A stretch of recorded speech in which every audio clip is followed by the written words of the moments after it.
গপ্প জুজু ইউটিউব চ্যানেলে আপনাদের সবাইকে স্বাগত। আশা করি আপনারা সবাই ভালো আছেন। আজ আপনাদের জন্য নিয়ে এসেছি একটি শিহরণ জাগানো গল্প। ঝুপ করে সন্ধে নেমে আসে হিতালডিহি গ্রামে। চারপাশটা যেন এক অদ্ভুত নিস্তব্ধতায় মুড়ে যায়, আর সেই নিস্তব্ধতার বুকেই দাঁড়িয়ে আছে এক বহু প্রাচীন পরিত্যক্ত মন্দির। লোকমুখে ফেরে এই মন্দিরের গর্ভগৃহে এমন এক রহস্য লুকিয়ে আছে যা আজ পর্যন্ত কেউ ভেদ করতে পারেনি। যারা চেষ্টা করেছে তারা আর ফিরে আসেনি। লেখিকা শ্রীয়ের কলমে আজ আমরা প্রবেশ করতে চলেছি সেই রহস্যের গোলক ধাঁধায়। কি লুকিয়ে আছে হিতালডিহির মন্দিরের সেই অন্ধকার গর্ভগৃহে? চলুন শুনে নেওয়া যাক। শুরু হচ্ছে আজকের গল্প, হিতালডিহির মন্দিরে।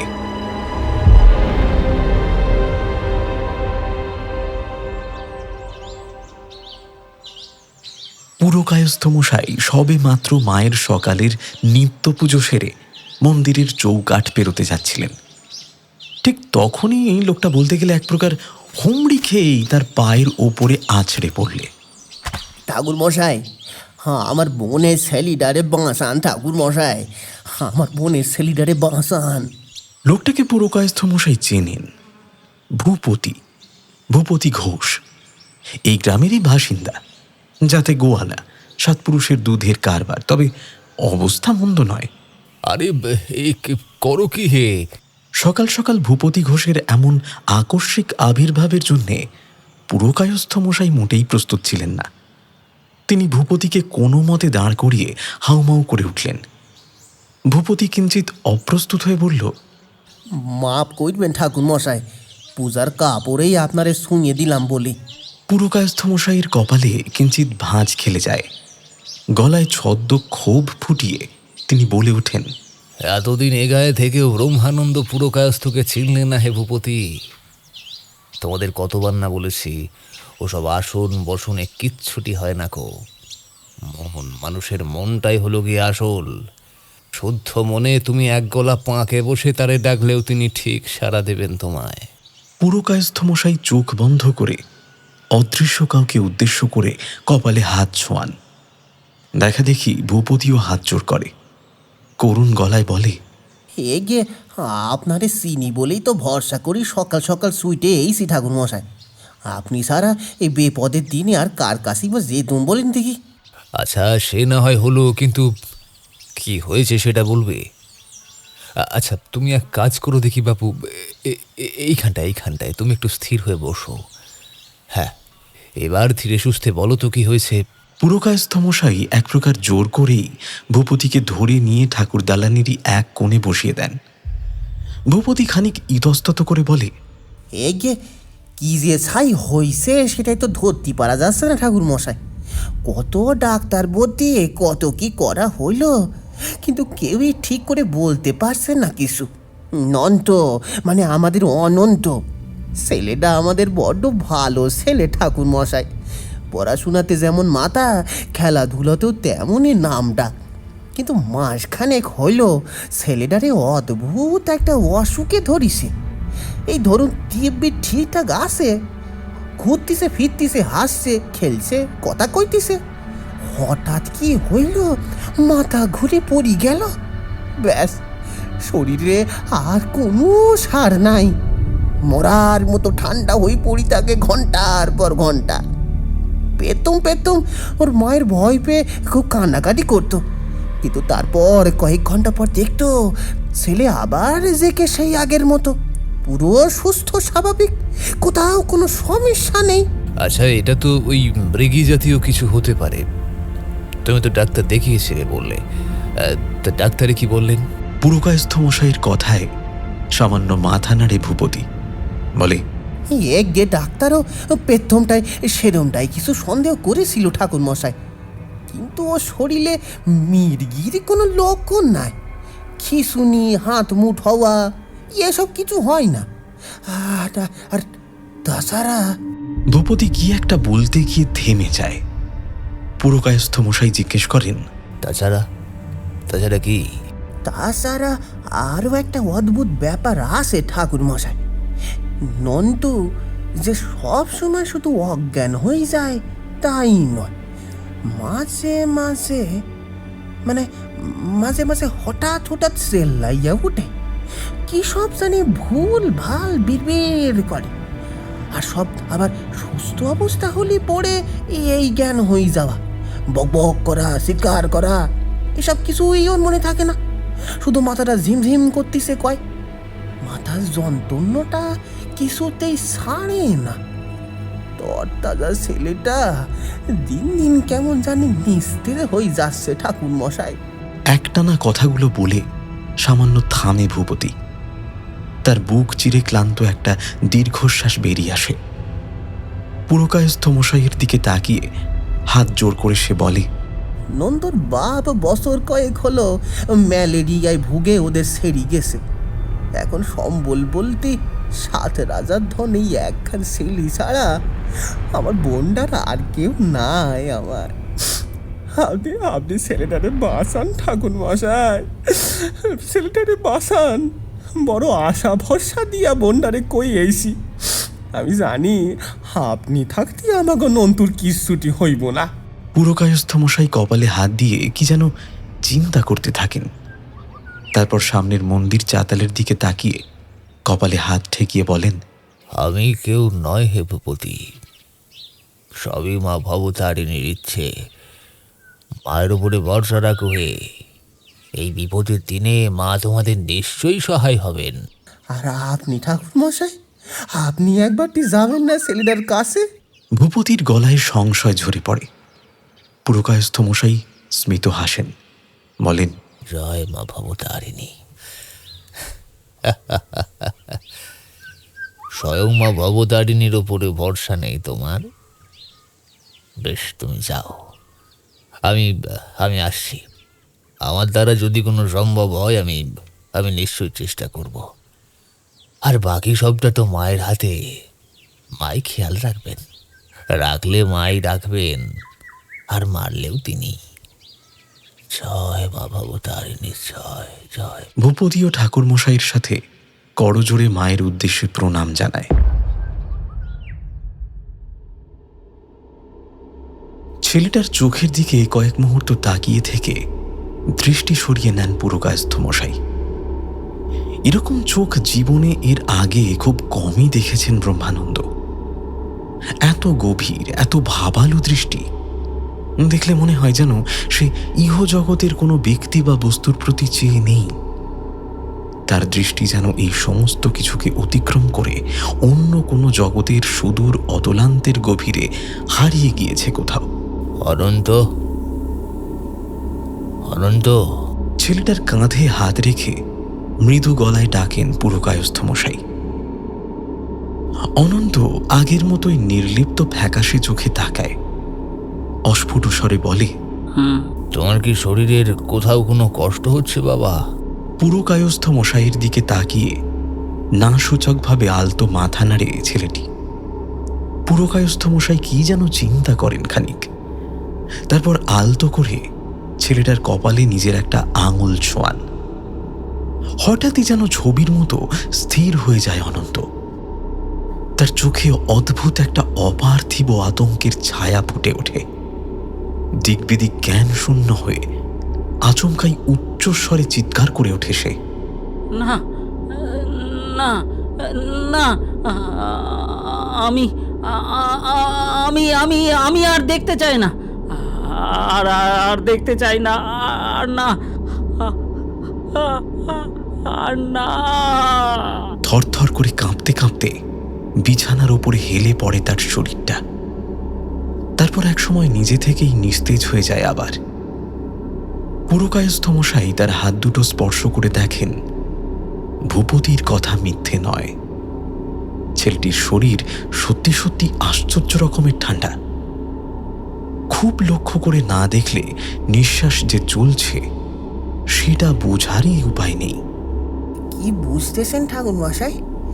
নন্তু আমাদের ভালো হয়ে যাবে তো ঠাকুর মশাই?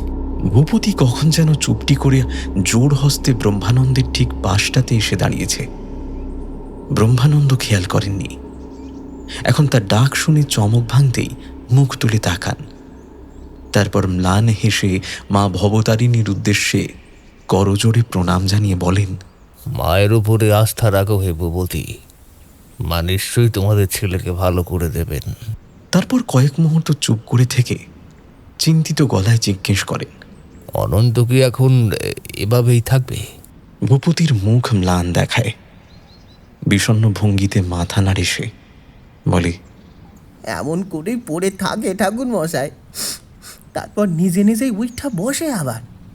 ব্যাস, তখন এই এত চিৎকার চেঁচামেচি কিছু মনে নাই আর। হ্যাঁ, বুঝলাম। গম্ভীর মুখে মাথা নাড়েন পুরকায়স্থ মশাই। তারপর ভূপতির দিকে তাকিয়ে বলেন, তোমার বোন মানে অনন্তর মায়ের সাথে একটুখানি কথা বলা যাবে? কেন যাবে না? আসেন আসেন, আমার সাথে আসেন ঠাকুর মশাই। ভূপতির পেছন পেছন ঘর ছেড়ে বেরিয়ে আসেন ব্রহ্মানন্দ পুরকায়স্থ। অনন্তর মা ভূপতির স্ত্রীর সাথে রান্নাঘরে ছিলেন, আনাজপাতি কুটছিলেন সম্ভবত। পুরকায়স্থ মশাইকে ভূপতির সাথে আসতে দেখে দুজনেই উঠে দাঁড়ালেন। ভূপতির স্ত্রী তাড়াতাড়ি এগিয়ে এসে পুরকায়স্থ মশাইকে ঢিপ করে একটা প্রণাম করেন। অনন্তর মাও তার দেখা দেখি পিছু পিছু এসে দাঁড়ায়। পুরকায়স্থ মশাই আশীর্বাদ করেন। দীর্ঘজীবী হও মা, দীর্ঘজীবী হও। তারপর অনন্তর মায়ের দিকে তাকিয়ে বলেন, তোমার সাথে যে আমার কয়েকটা কথা আছে মা। ভদ্রমহিলা ক্ষীণ হাসার চেষ্টা করেন। শীর্ণকায় ক্ষয়াটে দুর্বল শরীর, পরনে পাতলা একটা সাদা থান, গালের একপাশে হাড় উঁচু হয়ে আছে, মাথার চুল উস্কো খুস্কো, চোখের নিচে কালি পড়েছে। দেখলে বোঝা যায় যথেষ্ট দুশ্চিন্তার মধ্যে আছেন মহিলা। ভূপতি বোনকে উদ্দেশ্য করে বলল, তুই ঠাকুর মশাইয়ের সামনের ঘরখানায় নিয়ে গিয়া বসা সরজু। আর রমলা, তুমি ঠাকুর মশাইয়ের জন্য কিছু জল মিষ্টির ব্যবস্থা করো দেখি। ব্রহ্মানন্দ শশব্যস্ত হয়ে ভূপতির হাত ধরে তাকে নিরস্ত করেন। মাথা নেড়ে বলেন, না না, ওসবের কিছু এখন প্রয়োজন নেই ভূপতি। আমি শুধু কয়েকটা জিনিস জেনেই চলে যাব, তারপর আবার আসবো। তখন তোমার যা ইচ্ছা তাই খাইও, আমি বারণ করব না, কিন্তু আজ আমায় জোর করো না। ব্রহ্মানন্দের বলার ভঙ্গিতে কিছু একটা ছিল। ভূপতি আর কথা বাড়ায় না, ক্ষীণ একটা দীর্ঘশ্বাস ফেলে ক্লান্ত ভঙ্গিতে মাথা নাড়ে শুধু। অনন্ত ঠিক কবে থেকে এরকম হচ্ছে আমাকে বলতে পারো মা? পুরকায়স্থ মশাই নরম গলায় প্রশ্ন করেন। ভদ্রমহিলা চুপ করে কি যেন চিন্তা করেন খানিক, তারপর বলেন, তা প্রায় মাঝখানে হবে ঠাকুর মশাই। ব্রহ্মানন্দ অস্থির ভঙ্গিতে মাথা নেড়ে বলেন, না না, সেটা বলতে চাইছি না। বলতে চাইছি নির্দিষ্ট কোনো এমন চিন বা এমন কিছু ঘটনা কি ঘটেছিল যার পর থেকে অনন্তর এমনটা হচ্ছে।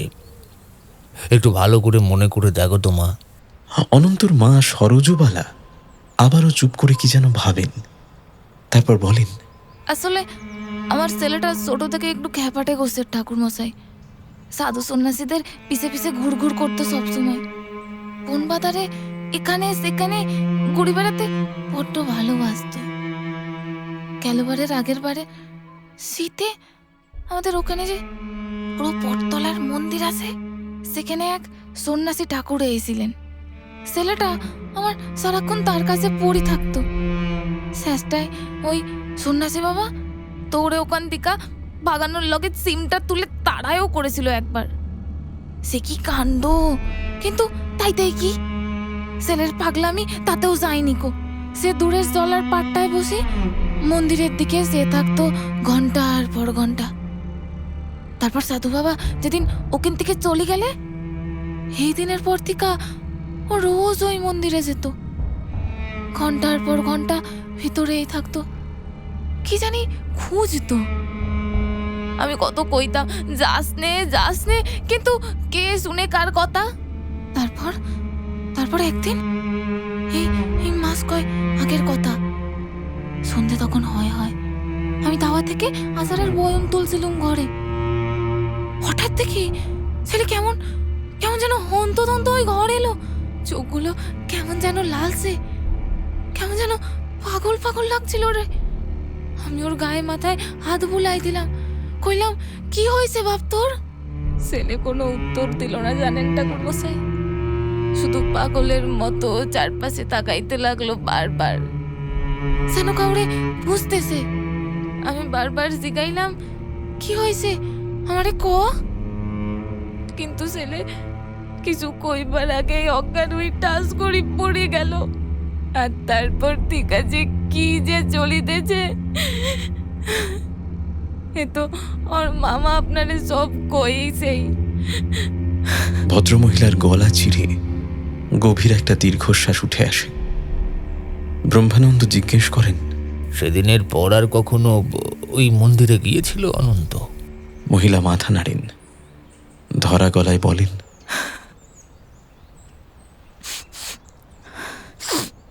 না ঠাকুর মশাই, মন্দির কেন, কোথাও আর যাইনি বাপ আমার। যে ছেলে সারাদিন বাইরে বাইরে টই টই করে বেড়াতো, ওই দিনের পর সেই ছেলে আমার ঘর টিকাই বার হয় নাই। আর আপনি আপনি কিছু একটা করুন ঠাকুর মশাই, আপনি কিছু একটা করুন। মহিলার গলা চিরে এতক্ষণ ধরে দমিয়ে রাখা একটা কান্নার বাষ্প দলা পাকিয়ে উঠে আসে। পুরকায়স্থ মশাই কয়েক মিনিট চুপ করে থাকেন। তারপর হঠাৎই কেমন যেন অন্যমনস্ক গলায় জিজ্ঞেস করেন, তোমাদের গ্রামটার নামটা কি যেন বললে? একে হেতালডি ঠাকুর মশাই। এই তো পাশের গায়ের পর্শে জঙ্গলটা আছে, ওইটে পেরোলেই দেখা যায়। আর ওই মন্দিরটার নামটা কি? পুরো বটতলার মন্দির ঠাকুর মশাই। হ্যাঁ, ঠিক ঠিক। কোনো ঘটনাকে পুরোপুরি বিচার না করে তাকে লৌকিক কিংবা অলৌকিক কোনো কিছু আখ্যাদানে বিশ্বাসী নন ব্রহ্মানন্দ। তবে কিছু কিছু ক্ষেত্রে স্থান মাহাত্ম্যে তিনি বিশ্বাস করেন। ব্রহ্মানন্দের মতে প্রতিটি মানুষের মতো প্রতিটা জায়গারও নিজস্ব কিছু শক্তি থাকে। সে শক্তি যেমন শুভ হতে পারে, তেমনি অশুভ বা অমঙ্গলকারীও হতে পারে। তবে শুভ অশুভ খারাপ ভালো পুরো ব্যাপারটাই ভীষণ আপেক্ষিক। এই জগতে পুরোপুরি ভালো যেমন কিছু হয় না, তেমনি পুরোপুরি খারাপও কিছু হয় না। আসলে গোটা বিষয়টাই নির্ভর করে যে দেখছে তার দৃষ্টিভঙ্গির ওপর। বিছানায় শুয়ে এপাশ ওপাশ করতে করতে এইসবই ভাবছিলেন পুরকায়স্থ মশাই। কিছুতেই ঘুম আসছে না তার। যতবারই দু চোখের পাতা এক করার চেষ্টা করছেন, ততবারই শুধু অনন্ত ছেলেটার মুখটা ভেসে উঠছে বারবার। কি যেন বলছিল ছেলেটা। না না, আমি আর দেখতে চাই না, আর আর আর দেখতে চাই না, আর না, আর না, আর না। হঠাৎ করে পুরকায়স্থ মশাইয়ের মনে হয় আজ সকালে ছেলেটার মুখে শোনা কথাগুলোই যেন মাথার ভেতরে কোথাও ফিসফিসিয়ে ওঠে কেউ। ধীরে ধীরে বিছানা থেকে নেমে এসে ঘরের একমাত্র লোহার গরাদ দেওয়া জানলাটার কাছে এসে দাঁড়ান তিনি। কি দেখেছিল অনন্ত? আর কি বা দেখতে চায় না সে? কোন আতঙ্কের তাড়নায় বাহ্য জ্ঞান এমন লোপ পেয়েছে তার? সত্যি কি ওই পোড়া বটতলার মন্দিরে কোনো শক্তি আছে? সেখান থেকেই কি এসব কিছুর সূত্রপাত? ব্রহ্মানন্দ পুরকায়স্থের মাথার ভেতরে একের পর এক ভিড় করে আসা প্রশ্নগুলো কেমন যেন জট পাকিয়ে যায় ক্রমশ। না, এই রহস্যের সমাধান যেভাবেই হোক খুঁজে বের করতেই হবে তাকে। অন্তত চেষ্টাটুকু তো করতেই হবে। বাকিটা মা ভবতারিণীর হাতে। মনে মনে সেই জগৎজননীর রাঙা চরণতলে নিজেকে সমর্পণ করেন তিনি। কপালে হাত ঠেকিয়ে অস্ফুট কণ্ঠে বিড়বিড় করেন, রক্ষা করো মা, রক্ষা করো, পথ দেখাও, পথ দেখাও মা, পথ দেখাও। না, স্থান মাহাত্ম্য মিথ্যে নয়। সত্যি ওই মন্দিরে। মনে মনে কি যেন ভাবতে গিয়েও ভাবনাটা দ্বিখণ্ডিত হয়ে যায় ব্রহ্মানন্দের। আজ ভোরের আলো ঠিক করে ফুটতে না ফুটতেই মায়ের নিত্য আরতিটুকু সেরে নিয়েছিলেন ব্রহ্মানন্দ। এখন পৌষ মাস, বাতাসের কামড়ে হিম ঠান্ডা, কুয়াশার চাঁদোয়ায় কিছু দেখাই দেয়। তার মধ্যেই খদ্দরের একখানা সাদা ধুতি আর একটা শাল গায়ে জড়িয়েই বেরিয়ে পড়েছিলেন পুরকায়স্থ মশাই। হিতালডিহি মাধবপুর মানে তাদের গ্রাম থেকে খুব বেশি দূরের পথ নয়। পায়ে হেঁটে ধীরে সুস্থে গেলেও ঘণ্টা দেড়েক লাগে বড় জোর। কিন্তু তবুও সবকিছু দেখে শুনে খোঁজ খবর করে আস্তে আস্তে সেই সন্ধেই হয়ে গেল প্রায়। খাওয়া বলতে সারাদিনের খানিকটা শুকনো চিড়ে ছাড়া তেমন আর কিছুই পেটে পড়েনি। তার উপর বয়সও নয় নয় করে নেহাত কম হলো না। এখন আর আগের মতো ধকল সইতে পারে না শরীর। হাঁটতে হাঁটতে অবসন্ন লাগছিল পুরকায়স্থ মশাইয়ের। পা দুটো যেন শরীরের ভার বইতে চাইছে না আর। ক্লান্তিতে ছিঁড়ে পড়ছে সমস্ত দেহ। বাড়ি ফিরেই বিছানাতে এলিয়ে পড়তে ইচ্ছে করছে ভীষণ। কিন্তু না, ফেরার আগে একবার ভূপতিদের বাড়ি হয়ে যেতে হবে। অনন্তকে নিয়ে যে কতগুলো কথা বলার আছে তার। গ্রামের পথ ধরে তাড়াতাড়ি পা চালান ব্রহ্মানন্দ। গাছের পাতার ফাঁক ফোকর বেয়ে সন্ধ্যের অন্ধকার ঘনিয়ে এসেছে অনেকক্ষণ হলো। ঝিঁঝি ডাকতে শুরু করেছে। গ্রামের রাস্তার শিরশিরে ঠান্ডা বাতাস বুকের পাঁজরগুলোতে পর্যন্ত যেন কাঁপুনি ধরিয়ে দেয়। বাজারের দিকে খান কয়েক টিমটিমে ল্যাম্পপোস্টের আলো জ্বললেও গ্রামের এদিকটাতে আলো সেরকম নেই। এমন রাত বিরেতে পুরকায়স্থ মশাইয়ের নিজস্ব টর্চ বাতিটাই ভরসা। ভূপতিদের বাড়িটা গ্রামের একেবারে শেষ মাথায়। পুরকায়স্থ মশাই একেবারে এসেই গেছেন প্রায়। বাড়ির পেছনে রামবাগানটা দেখা যাচ্ছে, কিন্তু কয়েক পা এগোতেই হঠাৎ করে থমকে দাঁড়িয়ে পড়েন ব্রহ্মানন্দ। সামনে কি একটা নড়ে উঠল না? সাপখোপ নয় তো? কিন্তু এই শীতে তো সাপের উপদ্রব হওয়ার কথা নয়। তাহলে টর্চের আলোটা ভালো করে সামনে ফেলে কয়েক পা এগিয়ে যান ব্রহ্মানন্দ। কিন্তু কই, কিছুই তো চোখে পড়ে না তেমন। নির্বিঘ্নে আরো খানিকটা সামনে এগিয়ে যান তিনি। এই আমবাগানটা পেরোলেই ভূপতিদের বাড়ি। এখান থেকে বাড়ির পিছন দিকটা চোখে পড়ে। হঠাৎ সামনে একটা খোলা জানলার পাল্লা চোখে পড়ে পুরকায়স্থ মশাইয়ের। ভালো করে সামনের দিকে দেখতে চেষ্টা করেন তিনি। আর তখনই হঠাৎ দৃশ্যটা চোখে পড়ে তার। খোলা জানলার বাইরে গরাদ ধরে কে যেন নিশ্চুপে দাঁড়িয়ে আছে সেখানে। ছায়ামূর্তিটা দৈর্ঘ্যে বেশ খানিকটা লম্বা। ব্রহ্মানন্দ তার মুখ দেখতে পান না। তার দিকে পিছন করেই দাঁড়িয়ে আছে সেই ছায়ামূর্তি।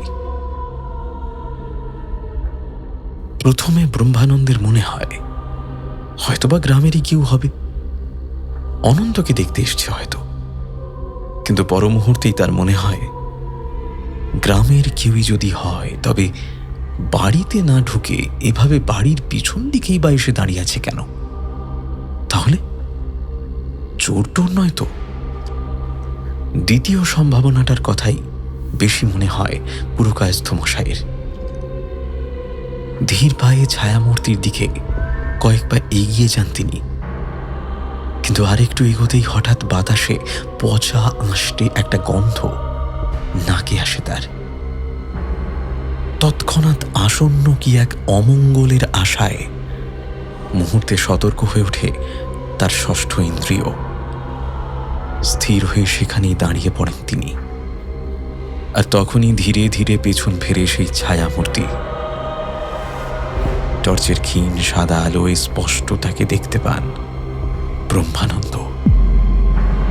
গাঢ় নিকষ অন্ধকার দিয়ে গড়া এক দীর্ঘকায় ছায়া শরীর।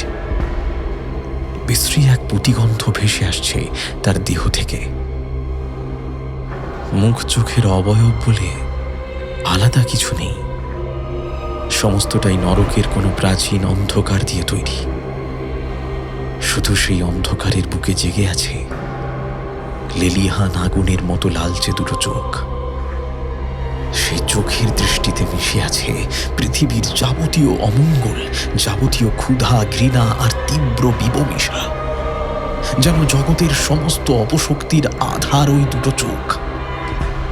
পুরকায়স্থ মশাইয়ের মতো মানুষও এক মুহূর্তের জন্য বিচলিত হয়ে ওঠেন যেন, কিন্তু পর মুহূর্তেই নিজেকে সামলে নেন তিনি। তার গুরুদেব বলতেন, ভয় না পেলে তা সে যত বড় অপশক্তি হোক না কেন, তার সাধ্যি নেই কোনো ক্ষতি করার। কিন্তু একবার ভয় পেলেই সর্বনাশ। নিজের বুকের পৈতেটা স্পর্শ করেন ব্রহ্মানন্দ। তারপর চোখ বন্ধ করে অস্ফুট উচ্চারণে গায়ত্রী মন্ত্র পাঠ করতে থাকেন তিনি। ওম ভূর্ভুবস্সুঃ তৎসবিতুর্বরেণ্যং ভর্গো দেবস্য ধীমহি ধিয়ো ইয়ো ন প্রচোদয়াৎ। ওম ভূর্ভুবস্সুঃ তৎসবিতুর্বরেণ্যং ভর্গো দেবস্য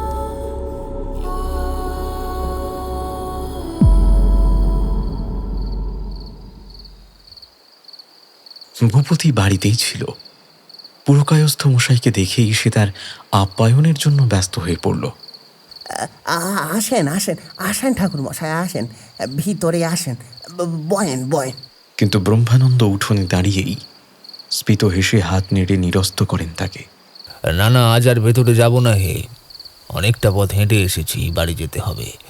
তাছাড়া বাড়িতে মা অভুক্ত আছেন, ফিরে গিয়ে তার আরতি খান সারতে হবে। শুধু কয়েকটা কথা না কইলে নয়, সেই জন্য এলাম। কি কথা ঠাকুর মশাই? উদ্বিগ্ন গলায় জিজ্ঞেস করে ভূপতি। আগামী শনিবার অমাবস্যা পড়ছে। অনন্তর মাকে বলে রাখো সে যেন সন্ধ্যার আগেই অনন্তকে প্রস্তুত করে রাখে।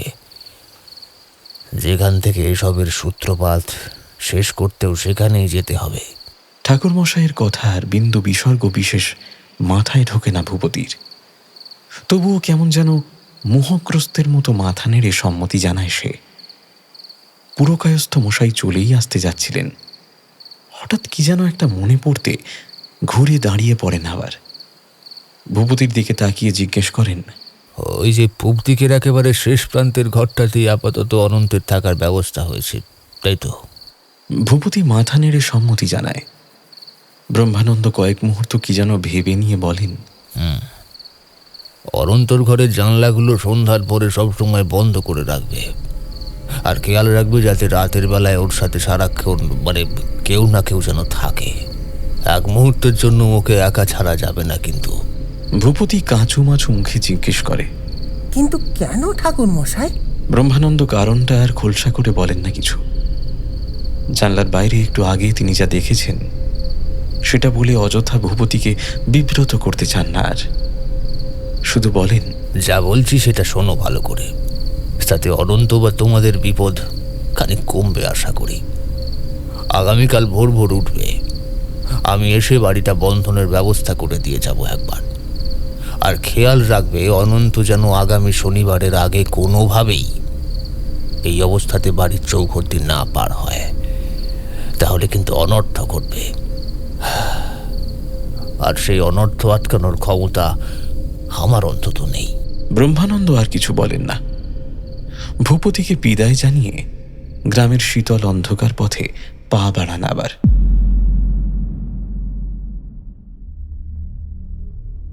পরদিন ছিল মঙ্গলবার। ভূপতিকে দেওয়া কথা মতো পুরকায়স্থ মশাই একেবারে কাক ডাকা ভোর থাকতেই তার বাড়িতে গিয়ে উপস্থিত হন। গৃহবন্ধনের জন্য যা যা উপাচার প্রয়োজন সবই মোটামুটি নিষ্ঠা সহকারে পালন করার যথাসাধ্য চেষ্টা করলেন।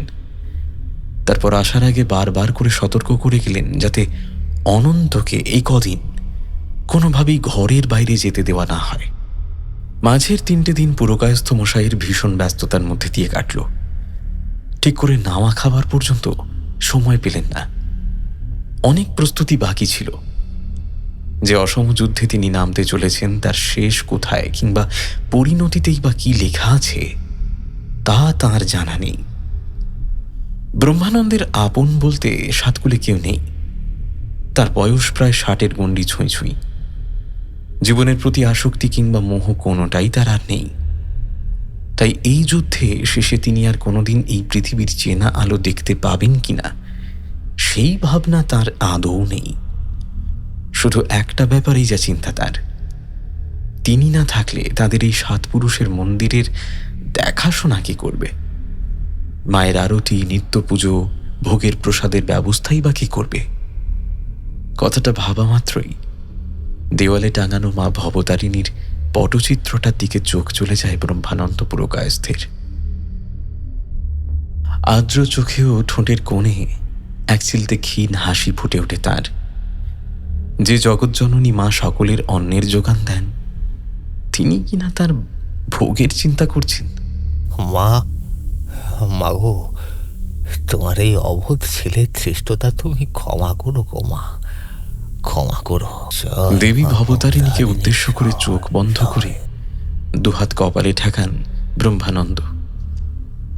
তিনি ঠিক করেছেন তাঁর অবর্তমানে মায়ের দেখাশোনার ভার তিনি ভূপতি আর তার স্ত্রী রমলাকেই দিয়ে যাবেন। রমলা মেয়েটি বড় ভালো, শান্ত, ধীর, স্থির, ঈশ্বরে অগাধ বিশ্বাস। ভূপতিরা অবশ্য যাতে ব্রাহ্মণ নয়, গোয়ালা, কিন্তু তাতে মায়ের সেবায় কোনো বিঘ্ন ঘটবে বলে ব্রহ্মানন্দ মনে করেন না। জাতপাতে বিশ্বাস তার কোনো কালেই নেই। তার গুরুদেব চিদানন্দ গোসাই বলতেন, জাত পাত ধর্ম বলে আলাদা কিছু হয় না, এসবই হলো মানুষকে মানুষের থেকে দূরে রাখার ছল চাতুরি মাত্র। যে নির্গুণ পরম ব্রহ্মের হাতে এই বিশ্ব সংসারের চাকা ঘূর্ণায়মান, তার কাছে জীব মাত্রই সমান, কারো কোনো ভেদাভেদ নেই। তাই মানুষের তৈরি মিথ্যে গণ্ডির অন্ধকার মায়াজাল ছিঁড়ে সেই পরম সত্যের দিকে তার নির্দেশিত আলোর পথে হাঁটতে পারলেই মুক্তি মিলবে, নচেত নয়। গুরুদেবের কথাগুলো স্মরণ হতেই ব্রহ্মানন্দের চোখের কোলটা চিকচিক করে ওঠে আবার। মা ভবতারিণীর পটচিত্রের পাশেই গুরুদেবেরও বহু পুরনো একটা তৈলচিত্র টাঙানো ছিল। সেদিকে তাকিয়ে করজোড়ে প্রণাম করেন ব্রহ্মানন্দ। গুরুদেবকে উদ্দেশ্য করে বলেন, পথ দেখিও গো গোসাই ঠাকুর, পথ দেখিও। ঠিক সেই মুহূর্তেই ব্রহ্মানন্দের মনে হয় তার মাথার ভেতরে কেউ যেন ঘুম পাড়েনি গানের মতো পরম নির্ভরতার সুরে বলে চলেছেন, নিজের উপর বিশ্বাস রাখো নন্দ, বিশ্বাসের চেয়ে বড় শক্তি এ দুনিয়াতে নেই। বিশ্বাসেই আলো, বিশ্বাসেই অন্ধকার। বিশ্বাস রাখ, সেই পথ দেখাবে।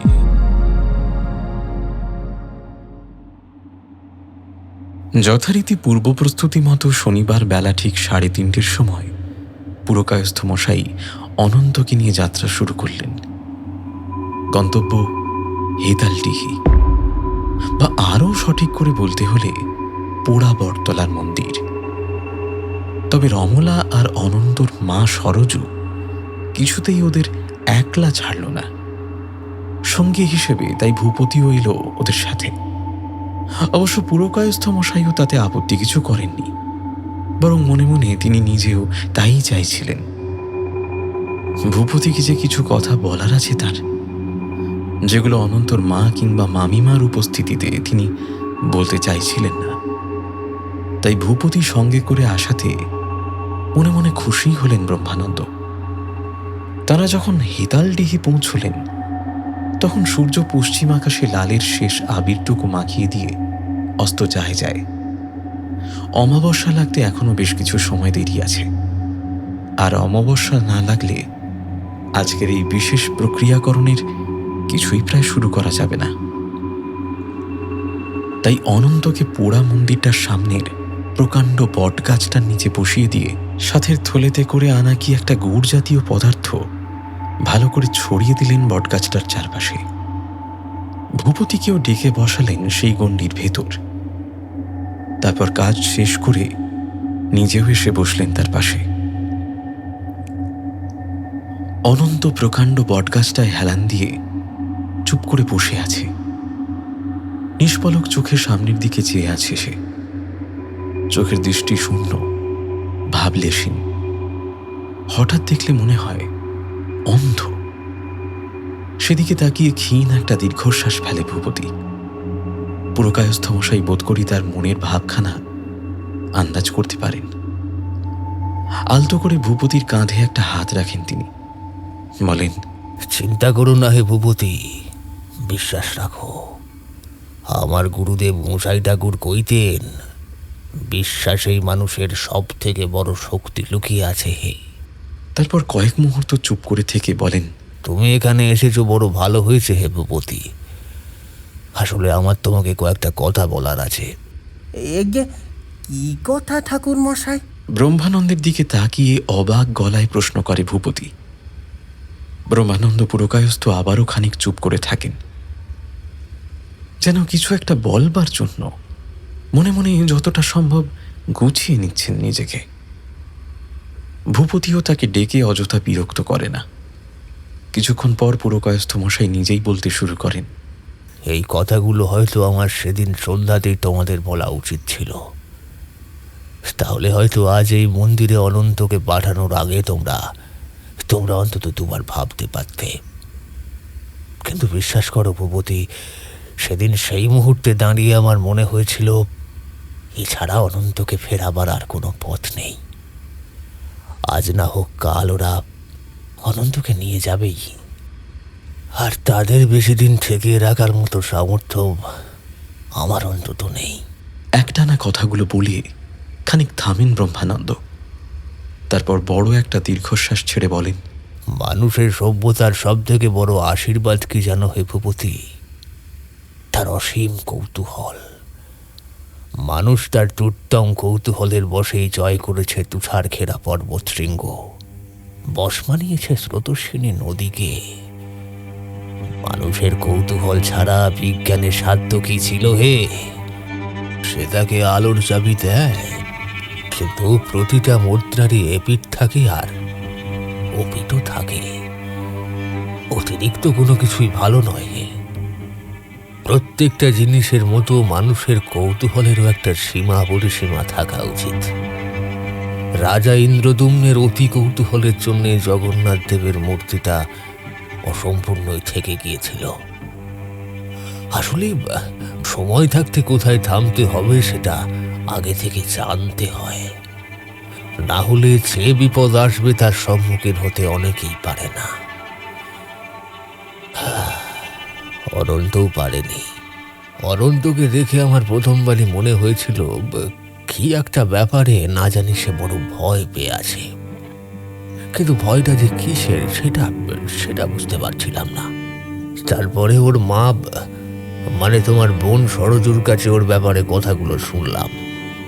সবটা শুনে এই হেতালদিহিতেও একবার এলাম খোঁজ খবর করতে, যদি কিছু জানা যায়। তাই আর কি। অনন্তর মায়ের কথা শুনে বুঝলাম যে অনন্ত সত্যি ওর বয়সী আর 5টা ছেলের থেকে আলাদা। হেতালদিহিতে খোঁজ খবর করে আমার সে বিশ্বাস আরো দৃঢ় হলো। অলৌকিকের প্রতি, অপার্থিবের প্রতি ওর একটা অমোঘ টান ছিল, বুঝলে। চুম্বক যেভাবে লোহাকে আকর্ষণ করে, অন্ধকারের অচেনা জগৎ ঠিক সেইভাবে ওকে আকর্ষণ করত। অদৃশ্য হাতছানিতে ডাকতো নিজের কাছে। সরজু আমাকে বলেছিল কোনো এক সাধু সন্ন্যাসী নাকি ওই পোড়া মন্দিরে এসে ডেরা বেঁধেছিল। অলৌকিকের প্রতি অনন্তর কৌতূহল যথারীতি তাকে সাধু বাবার কাছে টেনে আনে, আর সে সম্ভবত সাধু বাবার কাছে দীক্ষা গ্রহণ করার আগ্রহে সেখানে গিয়েছিল হয়তো। কিন্তু সাধু বাবা তাকে তাড়িয়ে দেয়। তা সত্ত্বেও অনন্তর আগ্রহ কিন্তু কমল না। ওর মায়ের মুখে শুনেছি ও নাকি দিনের পর দিন দূর থেকে বসে ওই মন্দিরটার দিকে চুপচাপ তাকিয়ে বসে থাকত, হয়তো অপেক্ষা করত যদি তার ধৈর্য দেখে সাধু বাবার মনে একটু দয়ার উদয় হয় আর কি। কিন্তু না, মাস ঘুরে বছর গেল, সাধু বাবা তলবিতল বা গুটিয়ে নিয়ে বিদায় নিলেন এক সময়। তবে অনন্তকে তিনি আর কোনোদিনও ডেকে পাঠালেন না। তুমি কখনো অনুভব করেছো কিনা আমি ঠিক জানি না হে ভূপতি, কিন্তু প্রত্যেকটা জায়গার একটা নিজস্ব শক্তি থাকে। সে শক্তি যেমন শুভ বা ভালো হতে পারে, আবার তেমনি অশুভ বা অমঙ্গলকারীও হতে পারে। ওই মন্দিরে প্রথমবার পা রেখে আমার কেমন যেন একটা অদ্ভুত অনুভূতি হয়েছিল, বুঝলে? আমি হয়তো তোমাকে ব্যাপারটা ঠিক বোঝাতে পারছি না, তবে ওখানে কিছু একটা আছে, কিন্তু সেটা ঠিক কি তা আমি এখনো ঠিক করে বলতে পারবো না। হতে পারে সেই সাধু বাবা সেই মন্দির চত্বরে এমন কোনো তান্ত্রিক ক্রিয়াকলাপ করেছিলেন যার ফলে ওখানে একটা বিশেষ শক্তিক্ষেত্র সৃষ্টি হয়েছে। আবার এমনও হতে পারে যে সাধু বাবা বিশেষ কিছুই করেননি। ও মন্দিরে এমনিতেই সহজাত কোনো বিশেষ শক্তির আধার আছে। আমার মনে হয় অনন্ত তার অদম্য কৌতূহলের বশে কোনোভাবে সেই মন্দিরের বিশেষ কোনো শক্তিস্থলে প্রবেশ করতে সক্ষম হয়েছে, কিন্তু শক্তির গুণাগুণ বা প্রকৃতি সম্পর্কে সম্যক জ্ঞান না থাকায় অনন্ত সেখানে প্রবেশ করলেও তার গতি সেখানে অবাধ কিংবা সহজাত নয়।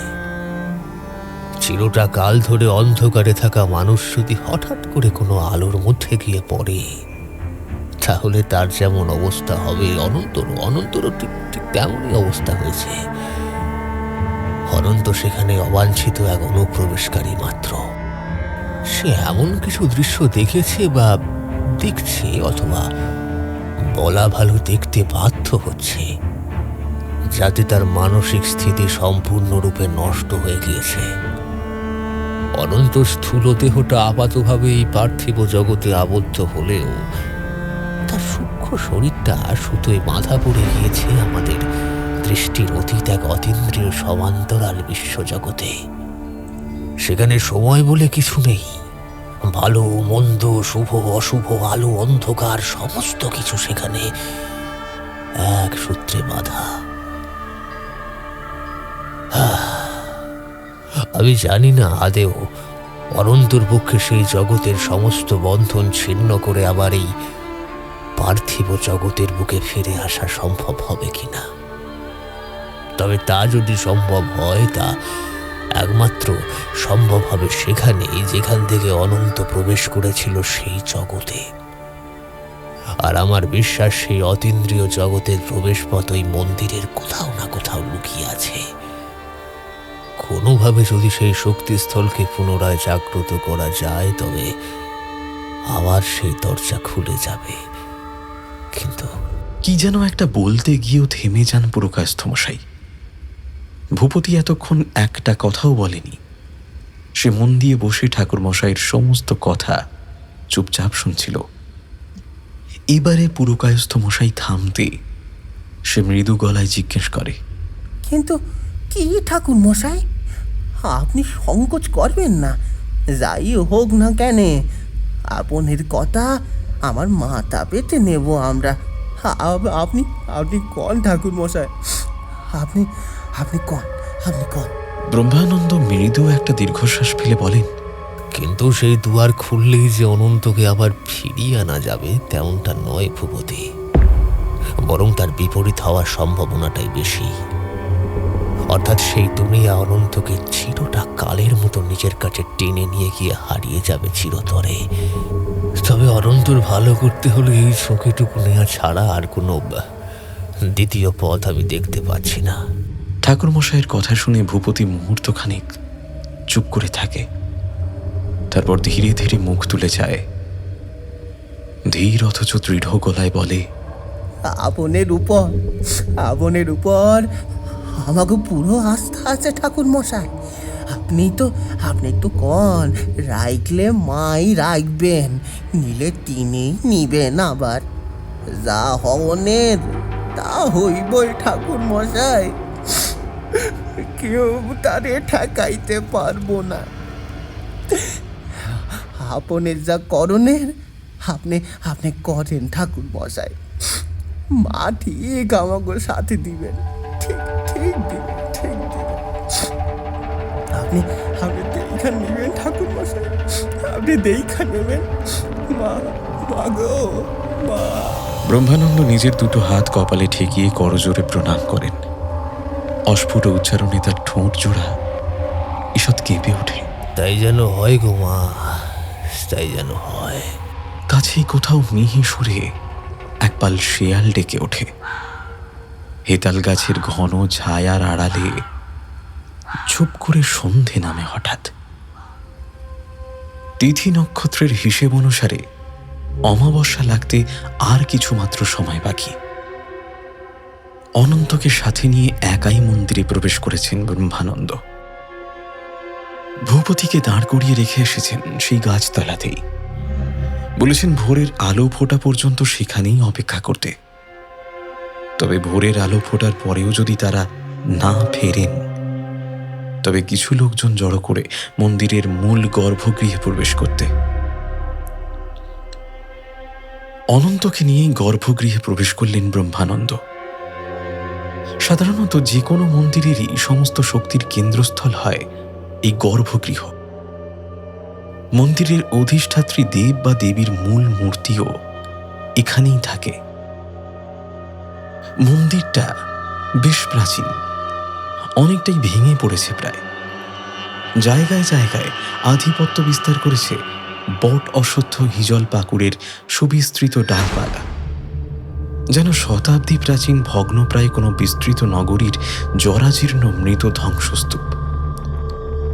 স্বাভাবিকভাবেই মূল মন্দিরের তুলনায় গর্ভগৃহের অবস্থা আরও অনেকটাই শোচনীয়। মূল মন্দিরের একেবারে দক্ষিণ প্রান্তের শেষ কোণায় একটা সিঁড়ি নেমে গিয়েছে মাটির বেশ অনেকখানি ভেতরে। ওপর থেকে নিচের কোনো তল পাওয়া যায় না, যেন অনন্ত পাতালপুরীতে গিয়ে শেষ হয়েছে সিঁড়ির অপর প্রান্ত। গাঢ় নিকষ অন্ধকারে ঢেকে আছে নিচটা। সিঁড়ির জায়গায় জায়গায় ইটের আগুল নড়বড়ে হয়ে আছে। তার উপর শ্যাওলা আর লতা পাতায় জড়িয়ে হুড়মুড়িয়ে নিচে গড়িয়ে পড়ার সম্ভাবনা তো আছেই। পুরকায়স্থ মশাইয়ের হাতে একটা টর্চ, এক হাতে সেটি ও অন্য হাতে অনন্তকে ধরে অতি সাবধানে পা ফেলছিলেন বৃদ্ধ। অনন্তকে দেখলে বোঝা যায় তার বাহ্য জ্ঞান নেই। চোখের দৃষ্টি বরাবরের মতোই শূন্য, স্থির। নির্লিপ্ত ভঙ্গিতে বৃদ্ধের দেখানো পথে নিঃশব্দে পা ফেলছে সে।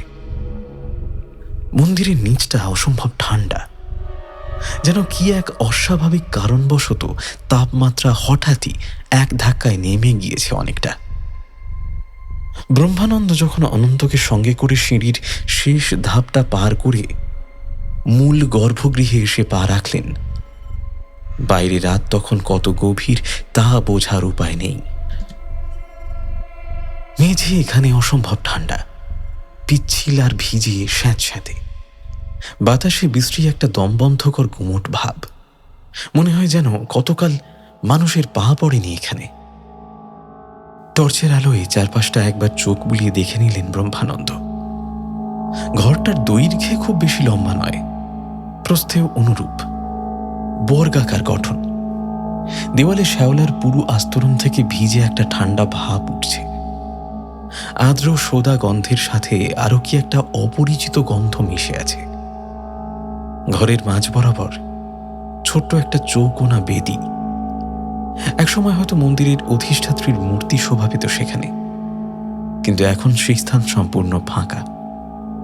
হয় চুরি গিয়েছে, নয়তো কালের নিয়মে ধসে পড়েছে। হঠাৎ একটা গোঁ গোঁ শব্দে চমকে পাশ ফিরে তাকান ব্রহ্মানন্দ। শব্দটা আসছে অনন্তের মুখ থেকে। মন্দির চত্বরে আসার পর এই প্রথম অনন্তের মধ্যে ভাবান্তর লক্ষ্য করলেন ব্রহ্মানন্দ। তার চোখে মুখে এখন ফুটে উঠছে অপার আতঙ্কের ছাপ, যেন এইমাত্র ভয়ঙ্কর কোনো দুঃস্বপ্ন দেখে হঠাৎই জেগে উঠেছে সে।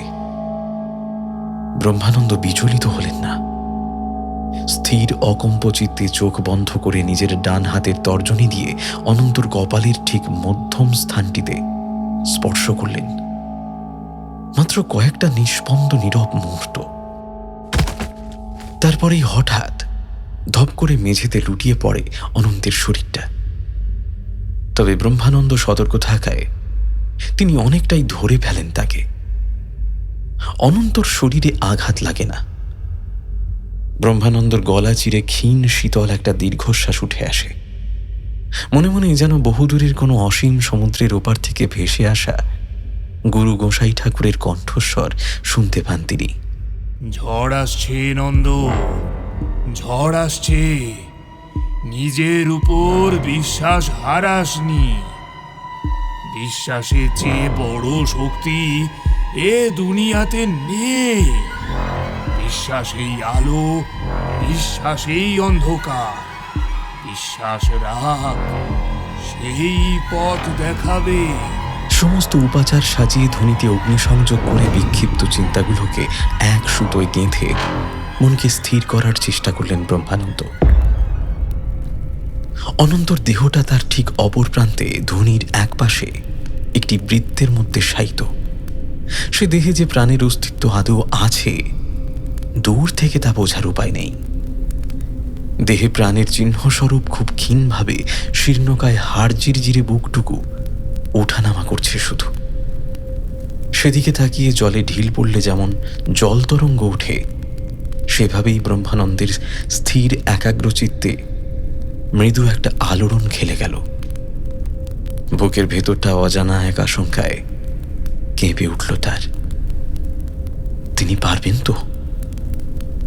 চোখ বন্ধ করলেন ব্রহ্মানন্দ। পর মুহূর্তেই গুরু গোসাই ঠাকুরের স্নিগ্ধ শান্ত মুখাবয়বটা ভেসে উঠল তার সামনে।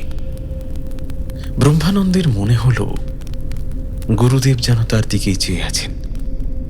তার চোখে ভরসার আভাস, ঠোঁটে স্মিত হাসি লেগে আছে, যেন বলছেন, নিজের উপর বিশ্বাস হারাসনি। বিশ্বাস রাখ, সেই পথ দেখাবে। ব্রহ্মানন্দের কপাল থেকে চিন্তার ভ্রুকুটিগুলো ধীরে ধীরে মিলিয়ে যায়। পরিবর্তে তার বলিরেখাক্রান্ত মুখমণ্ডলে ফুটে ওঠে স্মিত হাসির আভাস। হ্যাঁ, তিনি পারবেন। তাকে যে পারতেই হবে। তারপরের কয়েকটা ঘন্টা অদ্ভুত একটা ছায়াচ্ছন্ন ঘোরের মধ্যে দিয়ে কেটে গেল। নিবিষ্ট চিত্তে যন্ত্রচালিতের মতো নিজের এ যাবৎ সঞ্চিত সমস্ত জ্ঞানকে সম্বল করে এক মনে একের পর এক সমস্ত তান্ত্রিক আচার সম্পূর্ণ করলেন ব্রহ্মানন্দ পুরকায়স্থ।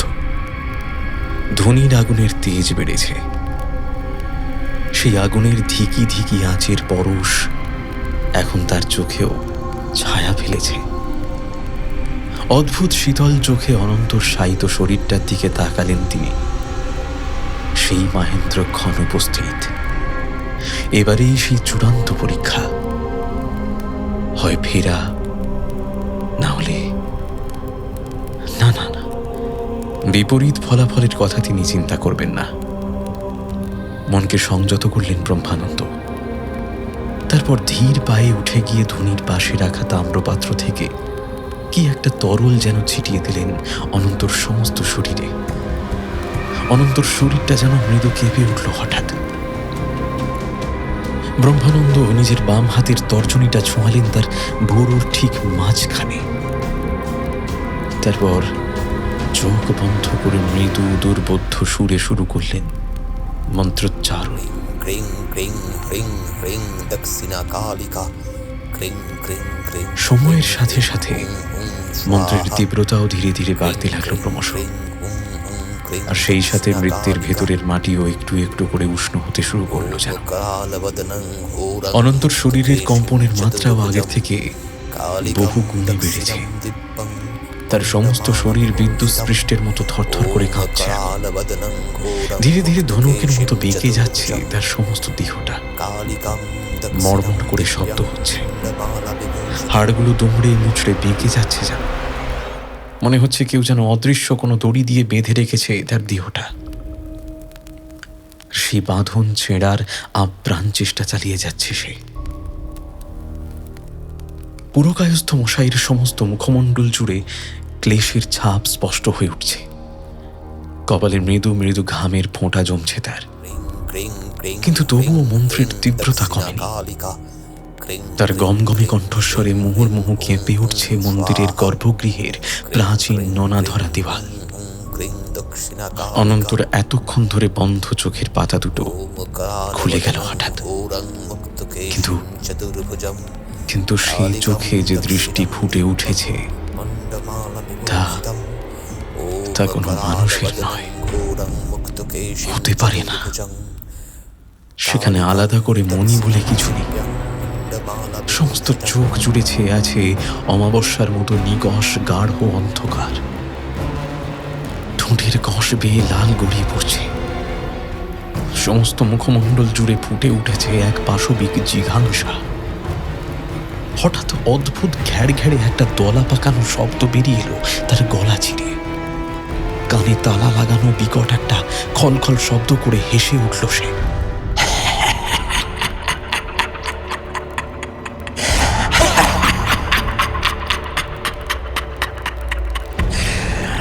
পারবি না, পারবি না, ফেরাতে পারবি না।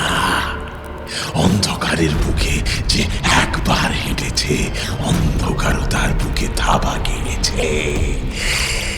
তাকে ফেরানো এত সহজ নয়। পারবি না, পারবি না। অন্ধকারের কাছ থেকে কেউ ফেরে না।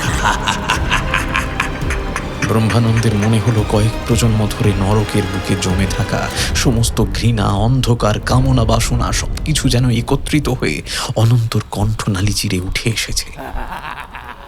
সে কিছুতেই অনন্তকে আর তার কবল থেকে ফিরতে দেবে না। অনন্তর দাঁতের দুটো পাটি পরস্পর ঠোকা লেগে বিশ্রী বিকট একটা খটাখট শব্দ তুলে হাসছে। যেন ব্রহ্মানন্দের এই অসহায়তা, এই পরাজয় দেখে সে ভারী আমোদ পেয়েছে। ধীরে ধীরে গাঢ় এক অন্ধকারের চাদরে যেন ঢেকে যাচ্ছে সবটা। ক্লান্তিতে নুইয়ে পড়তে চাইছে ব্রহ্মানন্দের বৃদ্ধ অবসন্ন শরীর। কিন্তু না না না, হার মানলে যে চলবে না। গুরুদেব বলেছেন, নিজের উপর বিশ্বাস রাখলে সেই পথ দেখাবে। নিজের সমস্ত চেতনাকে প্রাণপণে কেন্দ্রীভূত করার চেষ্টা করলেন ব্রহ্মানন্দ। তারপর চিৎকার করে বলে উঠলেন, অনন্ত, অনন্ত, শুনতে পাচ্ছ? শুনতে পাচ্ছ অনন্ত? ওই দেখো, তোমার মা তোমাকে ডাকছেন অনন্ত। তুমি আসবে না? তোমাকে যে আসতেই হবে বাবা। তোমার মা যে বড় আশা নিয়ে তোমার জন্য পথ চেয়ে বসে আছেন। তোমাকে ফিরতেই হবে। এসো অনন্ত, এসো, এসো, ফিরে এসো, আমার সাথে ফিরে এসো। অন্ধকার থেকে মুখ ফিরিয়ে চেয়ে দেখো অনন্ত, দেখো কত আলো, কত অপেক্ষা। এসো বাবা, বাবা, বাবা, অনন্ত, ফিরে এসো, ফিরে এসো। এদিকে অনন্তর মনে হলো সে যেন বহু যুগ পার করে শত সহস্র শতাব্দীর ওপারে ঘুম ভেঙে জেগে উঠেছে হঠাৎ। এতকাল এত যুগ ধরে কি যেন একটা বাঁধন ছিল, কিছুর একটা কষ্ট ছিল, কোন একটা যন্ত্রণা যেন আষ্টে পিষ্টে বেঁধে রেখেছিল তার সমস্ত চেতনাকে। অথচ ব্যথাটা যে কিসের সেটাই ঠিক মনে পড়ছে না কিছুতেই। শুধু মনে হচ্ছে এখন আর কোনো কষ্ট নেই, কোনো ব্যথা নেই, জ্বালা যন্ত্রণা কিচ্ছুটি নেই তার। সমস্ত ব্যথা বেদনার অনুভূতি মুছে গিয়ে অদ্ভুত একটা প্রশান্তি লাগছে। তুলোর মতো হালকা লাগছে শরীরটাকে, যেন হাওয়ায় ভাসছে সে। কি যেন পথ দেখিয়ে নিয়ে চলেছে তাকে আরো আরো গভীর কোনো প্রশান্তির পথে, যেখান থেকে আর কোথাও ফিরে যাওয়ার নেই। কিন্তু হঠাৎই জলে ঢিল পড়ার মতো মৃদু ঢেউ উঠল যেন।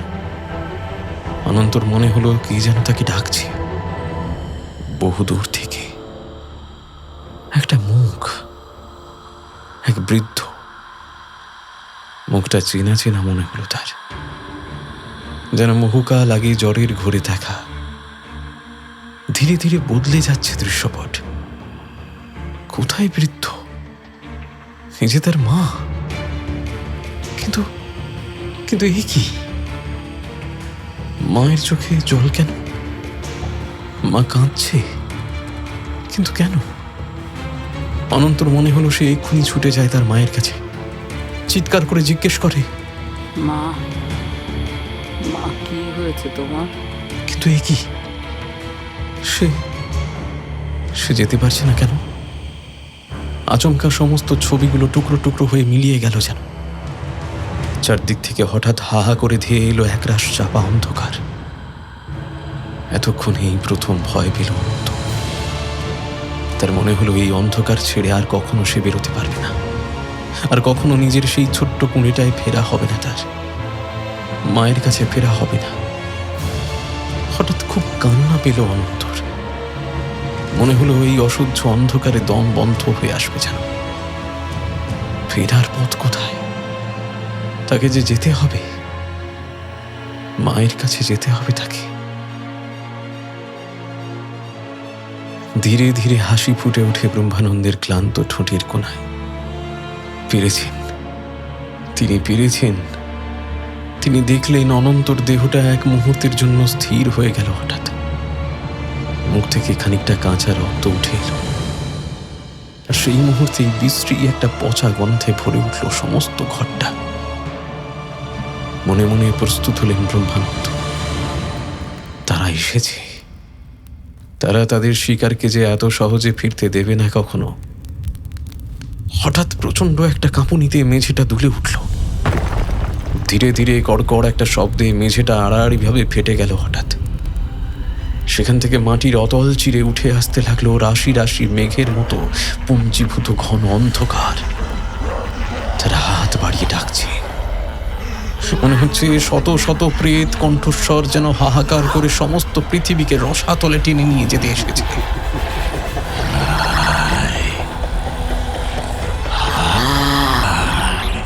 অনন্তকে নিয়ে যেতে এসেছে তারা, তাদের সাথে তাদের জগতে।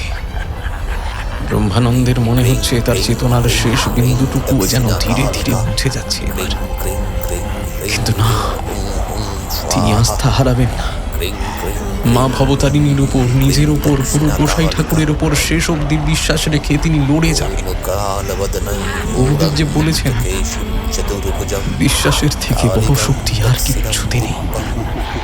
তবে অন্ধকারের এই কুটিল জান্তব পৈশাচিক শক্তি কি তার থেকেও বড় হতে পারে কি কখনো? শেষ পর্যন্ত কখন যে জ্ঞান হারিয়েছিলেন তা আর মনে পড়ে না ব্রহ্মানন্দর। ভূপতিকে আগে থেকেই বলা ছিল। ব্রহ্মানন্দ ভেবেছিলেন তিনি যদি নিজে নাও ফিরতে পারেন, তার প্রাণের বিনিময়ে যদি ছেলেটিকে ফেরানো যায়, তারই আগাম ব্যবস্থা করে রেখেছিলেন। ভূপতির চেষ্টাতেই পরদিন সকালে অচেতন অবস্থায় মন্দিরের গর্ভগৃহ থেকে উদ্ধার করা হয় তাদের।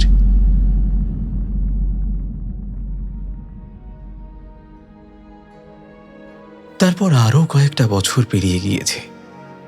পুরকায়স্থ মশাই আগের থেকে আরো খানিকটা বৃদ্ধ হয়েছেন এখন। আগের সেই সামর্থ্য পুরোপুরি না থাকলেও হাঁটাচলা করতে পারেন এখনো। সেই রাতের কথা এখনো চোখ বন্ধ করলেই স্পষ্ট দেখতে পান ব্রহ্মানন্দ। অনন্ত সে যাত্রা প্রাণে রক্ষা পেলেও তার স্মৃতিশক্তি এবং মস্তিষ্কের ভারসাম্য সম্পূর্ণ লোপ পেয়েছিল। তবে সেজন্য ভূপতি বা অনন্তর মা কেউই ঠাকুর মশাইকে দোষারোপ করেননি কখনো। তারা বরং ছেলেকে প্রাণে ফিরে পেয়েছেন এটুকুতেই চিরকৃতজ্ঞ থেকেছে তার কাছে। সময়ের সাথে সাথে পুরকায়স্থ মশাই অনুভব করেছেন অন্ধকারের শক্তি বিশ্বাসের থেকে বড় না হলেও নেহাত কম কিছুও নয়। নির্ধারিত সময়ের পূর্বে কালের গণ্ডিকে উপেক্ষা করে তাকে উল্লঙ্ঘন করতে গেলে মাশুল তো দিতেই হবে। কৌতূহল বড় বিষম বস্তু। প্রয়োজনের অতিরিক্ত কৌতূহল মায়ার মতো, মোহের মতো। সে অন্ধ আলেয়ার রূপে মানুষের মনকে টেনে নিয়ে চলে সুনিশ্চিত খাদের দিকে। আলোর পৃথিবীতে থেকেও মানুষের মনের খুব গোপন কোনো স্থানে অন্ধকারের প্রতি থাকে অমোঘ আকাঙ্ক্ষা। মানুষ অন্ধকার ভালোবাসে চিরকাল। অন্ধকার মায়ার মতো তাকে আশ্রয় দেয়, একটু একটু করে আপন করে নেয় এক সময়। তারপর তাকে ছেড়ে পিছু ফিরে আসা যায় না আর। আসলেও সে অন্ধকার চিহ্ন রেখে যায় নিজের, বাসা বেঁধে থাকে বুকের আদিমে। তাকে ফেরানো যায় না, তার থেকে পুরোপুরি ফেরা যায় না কখনো, ঠিক যেমন ফেরেনি অনন্ত। তার বিকৃত প্রায় মস্তিষ্কের ধূসর কোষে আজও জমা হয়ে আছে সেই ভীষণ অন্ধকার, সেই অতীত কাল রাত্রির স্মৃতি। সে রাত ছেড়ে আজও সম্পূর্ণভাবে ফিরতে পারেনি অনন্ত, কারণ সবাই ছেড়ে গেলেও অন্ধকার ছেড়ে যায় না কখনো।